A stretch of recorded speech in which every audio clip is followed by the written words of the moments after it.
ಮೂಢ ಕರ್ಮಕಾಂಡ ಅಗೆದಷ್ಟು ಆಳಕ್ಕೆ ಹೋಗ್ತಾ ಇದೆ, ಬಗೆದಷ್ಟು ಹೊಸ ವಿಚಾರಗಳು ಬರ್ತಾ ಇದೆ. ಒಂದು ಕಡೆ ಇಡಿ ಇನ್ವೆಸ್ಟಿಗೇಷನ್ ಮಾಡ್ತಾ ಇದೆ, ಮತ್ತೊಂದು ಕಡೆ ಲೋಕ ಇನ್ವೆಸ್ಟಿಗೇಷನ್ ಮುಂದುವರೆದಿದೆ. ಹಾಗಾದ್ರೆ ಮೂಢ ಕರ್ಮಕಾಂಡದ ವಿಚಾರದಲ್ಲಿ ಇವತ್ತು ಏನೆಲ್ಲ ಬೆಳವಣಿಗೆಗಳಾಯಿತು, ಮತ್ಯಾವೆಲ್ಲ ಹೊಸ ವಿಚಾರಗಳು ಹೊರಬರ್ತಾ ಇದೆ, ಅದರ ಕಂಪ್ಲೀಟ್ ರಿಪೋರ್ಟ್ ನಿಮ್ಮ ಮುಂದೆ. ಮೂಢ ಕರ್ಮಕಾಂಡ ಬಗೆದಷ್ಟು ಬಯಲು. 50-50 ಸೈಟ್ ಪಡೆದವರ ಮತ್ತೊಂದು ಲಿಸ್ಟ್ ಔಟ್. 125 ಜನರಿಗೆ ಬರೋಬ್ಬರಿ 928 ಸೈಟ್ಗಳ ಹಂಚಿಕೆ. ಸಿಎಂ ಪತ್ನಿಗೆ 14, ಪ್ಯಾರಿಸ್ ಸೊಸೈಟಿಗೆ 48 ಸೈಟ್. ಅಬ್ಬಬ್ಬಾ, ಇಷ್ಟೊಂದು ಸೈಟ್. ಮೂಢ ಬ್ರಹ್ಮಾಂಡ ಭ್ರಷ್ಟಾಚಾರ ಬಗೆದಷ್ಟು ಬಯಲಾಗ್ತಿದೆ, ಅಗೆದಷ್ಟು ಆಳಕ್ಕಿಳಿಯುತ್ತಿದೆ. ಇಷ್ಟು ದಿನ ಕೇವಲ ಸಿಎಂ ಪತ್ನಿ ಪಾರ್ವತಿಯವರು ಪಡೆದ ಸೈಟ್ಗಳ ಬಗ್ಗೆ ಮಾತ್ರ ಚರ್ಚೆ ಇತ್ತು.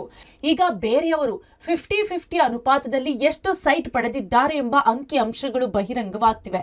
ಮೈಸೂರು ನಗರಾಭಿವೃದ್ಧಿ ಪ್ರಾಧಿಕಾರದಿಂದ 50-50 ಅನುಪಾತದಲ್ಲಿ ಸೈಟ್ ಪಡೆದವರ ಮೊದಲ ಲಿಸ್ಟ್ ಮೊನ್ನೆ ಬಿಡುಗಡೆಯಾಗಿತ್ತು. ಈಗ ಎರಡನೇ ಪಟ್ಟಿ ಬಿಡುಗಡೆಯಾಗಿದ್ದು ರಾಜ್ಯದ ಜನರನ್ನ ದಂಗುಬಡಿಸುತ್ತಿದೆ. 125 ಜನರಿಗೆ ಬರೋಬ್ಬರಿ 928 ಸೈಟ್ಗಳ ಹಂಚಿಕೆ ಮಾಡಲಾಗಿದೆ. ಮೂಡಾದ ಬ್ರಹ್ಮಾಂಡ ಭ್ರಷ್ಟಾಚಾರದ ಕೇಂದ್ರ ಬಿಂದುವೆ 50-50 ಅನುಪಾತದಲ್ಲಿನ ನಿವೇಶನಗಳ ಹಂಚಿಕೆ. ಇಷ್ಟು ದಿನಗಳ ಕಾಲ ಕೇವಲ ಸಿದ್ದರಾಮಯ್ಯನವರ ಪತ್ನಿ ಪಡೆದಂಥ 15 ಸೈಟ್ಗಳ ಬಗ್ಗೆ 14 ಸೈಟ್ಗಳ ಬಗ್ಗೆ ಚರ್ಚೆಯಲ್ಲಿತ್ತು. ಮೊನ್ನೆ ತಾನೇ 50-50 ಅನುಪಾತದ ಮೊದಲ ಲಿಸ್ಟ್ ಹೊರಗಡೆ ಬಂದಿದ್ದಂಥದ್ದು. ಈಗ ಎರಡನೇ ಲಿಸ್ಟ್ ಬಂದಿದೆ. ಬರೋಬ್ಬರಿ 124 ಜನರಿಗೆ 926 ಸೈಟ್ಗಳನ್ನು ಒಂದು ರೀತಿಯಲ್ಲಿ ಅಕ್ಷರಶಃ ಕಳ್ಳೆಪುರಿ ರೀತಿಯಲ್ಲಿ ಹಂಚಿಕೆಯನ್ನು ಮಾಡಲಾಗಿದೆ. ಒಂದು ನೆನಪಿರಲಿ, ಇವೆಲ್ಲವೂ ಕೂಡ 2009 ನಂತರ ಸ್ವಾಧೀನಪಡಿಸಿಕೊಂಡ ಭೂಮಿಗೆ ಕೊಟ್ಟಂತಹ ಪರಿಹಾರ ಅಲ್ಲ. ಇವೆಲ್ಲವೂ ಕೂಡ 1990 ಹಿಂದೆ ಆಗಿರುವಂತಹ ಸ್ವಾಧೀನಕ್ಕೆ ಕೊಟ್ಟಿರುವಂತಹ ಪರಿಹಾರ. ಅಲ್ಲಿಗೆ ಅದು ಅಕ್ರಮ. 2 ದಿನಗಳ ಹಿಂದೆ 211 ಸೈಟ್ಗಳ ಪಟ್ಟಿ ಬಿಡುಗಡೆಯಾಗಿತ್ತು. ಈಗ ಬಿಡುಗಡೆಯಾಗಿರುವ ಹೊಸ ಪಟ್ಟಿಯಲ್ಲಿ ಸಿಎಂ ಸಿದ್ದರಾಮಯ್ಯ ಪತ್ನಿ ಪಡೆದ 14 ನಿವೇಶನಗಳ ವಿವರವೂ ಲಭ್ಯವಿದೆ. ಸಿಎಂ ಸಿದ್ದರಾಮಯ್ಯ ಆಪ್ತ ಹಿನ್ಕಲ್ ಪಾಪಣ್ಣ, ಅಬ್ದುಲ್ ವಾಹಿದ್, ಅಬ್ದುಲ್ ವಾಜಿದ್ ಮೇ ಕ್ಯಾಥೆಡ್ರಲ್ ಪ್ಯಾರಿಸ್ ಸೊಸೈಟಿಗೆ ಸೇರಿ ಹಲವರು 30ಕ್ಕೂ ಹೆಚ್ಚು ನಿವೇಶನಗಳನ್ನ 50-50 ಅನುಪಾತದಡಿ ಪಡೆದಿದ್ದಾರೆ. 50-50 ಅನುಪಾತದಡಿ ಸೈಟ್ ಪಡೆದವರು: ಪಾರ್ವತಿ ಸಿದ್ದರಾಮಯ್ಯ 14, ಮೇ cathedral parish society 48, Mahadev 34, MS Sarpabhushan 33, Papanna 22, Syed Nusrat Abja 31, Nagaraj and Srinivas 26, Abdul Wajid 25, KP Shivaprasad 25, Chikkanna KN 25, N Manjunath 23, M Ravikumar 23, Neelamma 23, Syed Yusuf 21, Mahendra 19, P Santosh Kumar 18, Mallappa 18, L Vivekananda 15, Deepu Rajendra 14, Abdul Wahid 14, Shivappa 13, doctor Sunitabai 12, P Mahadeva and Geetha 11, Boramma 11, MB Srinivas 10, Mahadevappa C 10. Siddaramaiah ಪತ್ನಿ 50-50 ಅನುಪಾತದಲ್ಲಿ ಪಡೆದುಕೊಂಡಿದ್ದಂಥದ್ದು 14 ಸೈಟ್.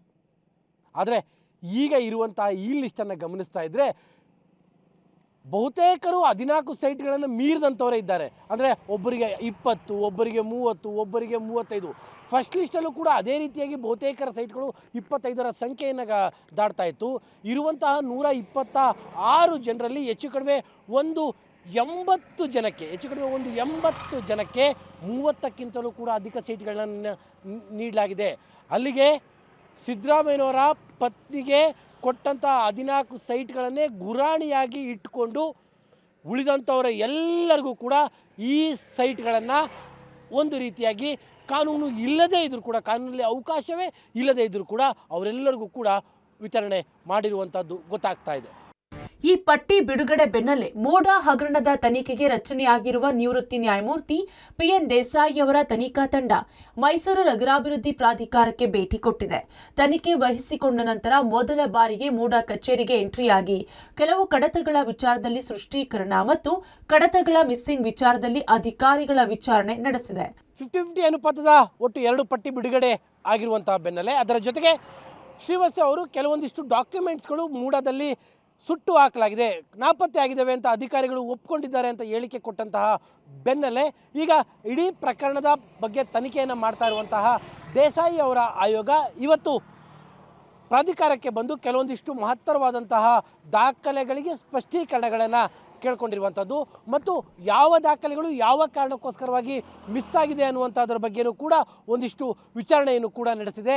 ಅಲ್ಲಿಗೆ ಒಂದು ಕಡೆಯಲ್ಲಿ ಇಡಿ ಅವರ ವಿಚಾರಣೆ, ಮಗದೊಂದು ಕಡೆಯಲ್ಲಿ ಲೋಕಾಯುಕ್ತರ ವಿಚಾರಣೆ ಮತ್ತು ಈಗ ದೇಸಾಯಿ ಆಯೋಗದ ವಿಚಾರಣೆಯು ಕೂಡ ಮೂಡಾದ ವಿಚಾರದಲ್ಲಿ ತೀವ್ರಗೊಂಡಿದೆ. ಒಟ್ನಲ್ಲಿ ಮೂಡಾದಲ್ಲಿ ಕಡ್ಲೆಪುರಿ ರೀತಿ ಸೈಟ್ಗಳ ಹಂಚಿಕೆ ಆಗಿರೋದನ್ನ ನೋಡಿದ್ರೆ ಇಡೀ ಹಗರಣದ ತನಿಖೆಗೆ ಇನ್ನಷ್ಟು ಸಮಯವಂತೂ ಬೇಕಿದೆ. ಈಗ ಹೊರಬರುತ್ತಿರುವ ಲಿಸ್ಟ್ಗಳಲ್ಲಿ ಹೆಸರುಗಳನ್ನ ನೋಡ್ತಿದ್ರೆ ಮೂಡ ಹಗರಣಕ್ಕೆ ಜಾತಿ ಭೇದವೂ ಇಲ್ಲ, ಪಕ್ಷ ಭೇದವೂ ಇಲ್ಲ ಎಂಬುದಂತೂ ಸ್ಪಷ್ಟ. KP Nagaraj, public TV, Mysuru.